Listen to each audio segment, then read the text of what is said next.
Assalamualaikum warahmatullahi wabarakatuh. Saya Anissa Maya Umpri Hayati dari kelas Ekonomi Syariah A dengan nomor NIM 4011900028. Di sini saya akan menjelaskan tentang ATM bersama, mulai dari pengertian ATM bersama, terus apa saja layanan dari ATM bersama, terus cara mengenali ATM bersama itu bagaimana. Nah, pada kali ini hal pertama yang saya akan bahas yaitu tentang pengertian dari ATM bersama sendiri. ATM bersama itu merupakan salah satu jaringan switching lokal terbesar di Indonesia yang menghubungkan antara satu bank dengan bank yang lain. Jaringan ini didirikan oleh Artajasa pada tahun 1990 dengan mengadopsi model ATM dari Megalink. Megalink sendiri itu merupakan model ATM yang berasal dari Filipina. Pada awal berdirinya, ATM bersama ini hanya menghubungkan 21 bank di Indonesia. Dan sekarang ATM bersama ini sudah menghubungkan sekitar 91 bank di Indonesia dengan jumlah mesin ATM sekitar 80 ribu lebih. Dan selanjutnya yaitu tentang layanan ATM bersama. Sebenarnya ATM bersama itu sama saja seperti ATM-ATM yang lain, ya juga bisa untuk mengecek saldo, terus tarik tunai, transfer antar bank. Terus yang menjadi istimewa dari ATM bersama ini transfer tripartit. Itu maksudnya kita bisa mentransfer menggunakan 3 bank yang berbeda. Jadi contohnya BNI ingin mentransfer ke BRI melalui mesin ATM Mandiri. Selama 3 bank tersebut masih dalam jaringan ATM bersama. Terus Artajasa juga membuat jaringan ATM bersama lintas perbatasan dengan menggandeng rekanan jaringan ATM Maps di Malaysia dan Ar-Rajhi dari Arab Saudi. Jadi kalau di Malaysia itu memudahkan para pelajar dari Indonesia maupun para pekerja dari Indonesia untuk menarik uang di ATM di Malaysia yang tergolong dalam ATM bersama. Jadi meskipun ATM kita dari Indonesia, kita bisa menarik uang di mesin ATM Malaysia yang tertera ada logo ATM bersamanya. Begitupun di Arab Saudi juga untuk memudahkan para jamaah umroh dan haji untuk mengambil uang di sana. Terus bagaimanakah cara kita untuk mengenali ATM bersama? Yang pastinya kita lihat dulu di kartu ATM yang kita pegang itu ada logo seperti tulisan ATM bersama atau tidak. Logonya seperti yang ada di peta konsep warna biru dengan tulisan ATM bersama. Nah, maka jika ada logo seperti itu, maka ATM kita bisa kita pakai di mesin ATM yang terdapat logo ATM bersamanya juga. Terus selanjutnya di sini saya ingin membahas tentang Undang-Undang ATM bersama. Nah, saya di sini mengambil Undang-Undang Nomor 10 Tahun 1998 tentang perubahan atas Undang-Undang Nomor 7 Tahun 1992 tentang perbankan.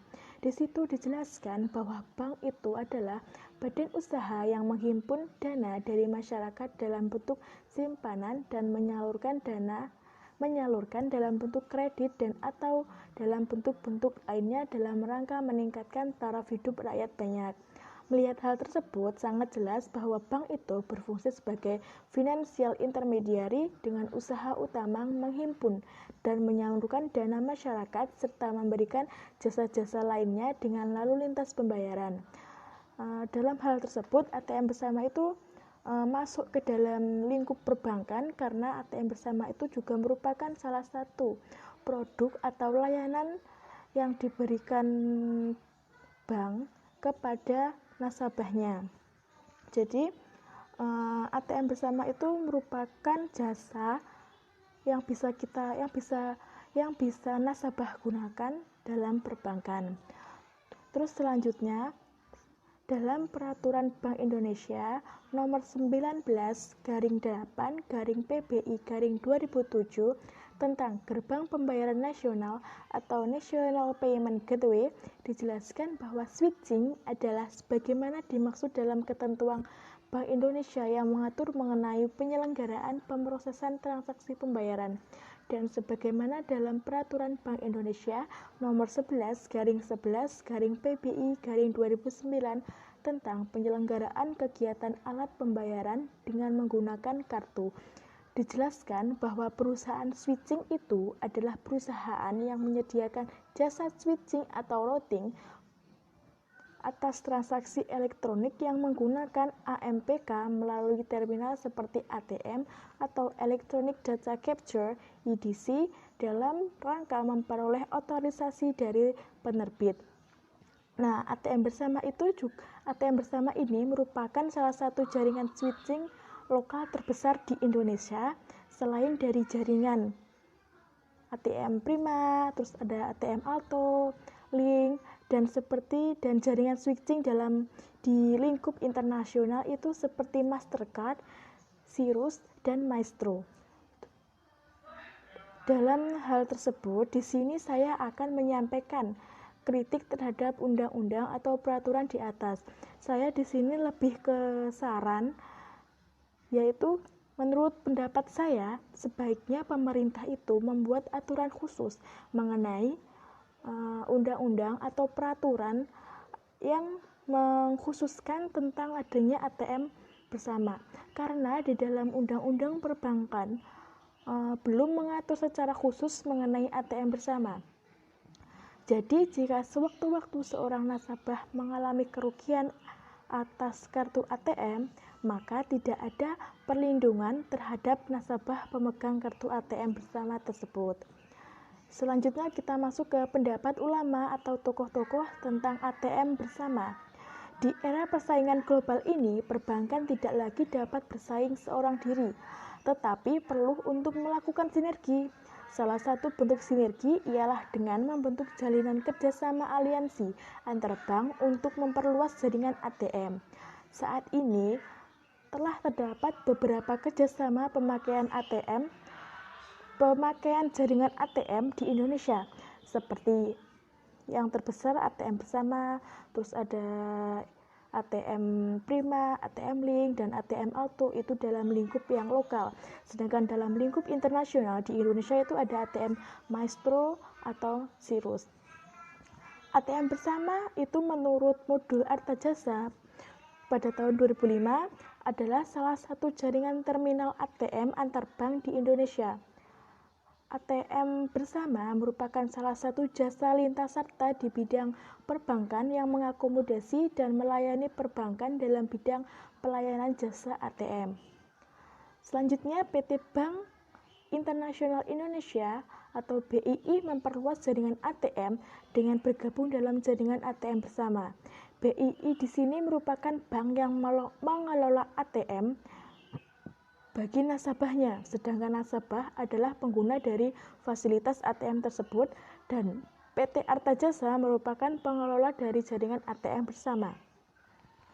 Menurut Presiden Direktur Bank Internasional Indonesia Henry Ho, perluasan jaringan ATM merupakan bagian dari upaya BII untuk meningkatkan pelayanan kepada nasabah BII dan nasabah bank lain yang hendak memanfaatkan jaringan ATM BII. Dalam fikih, kerjasama di atas itu termasuk ke dalam akad syirkah. Syirkah sendiri menurut An-Nabhani adalah suatu akad antara dua pihak atau lebih yang bersepakat untuk melakukan suatu usaha dengan tujuan memperoleh keuntungan. Di dalam bank syariah, syirkah dikenal sebagai salah satu sistem bagi hasil yang dimiliki bank syariah dalam mengembangkan produk-produknya.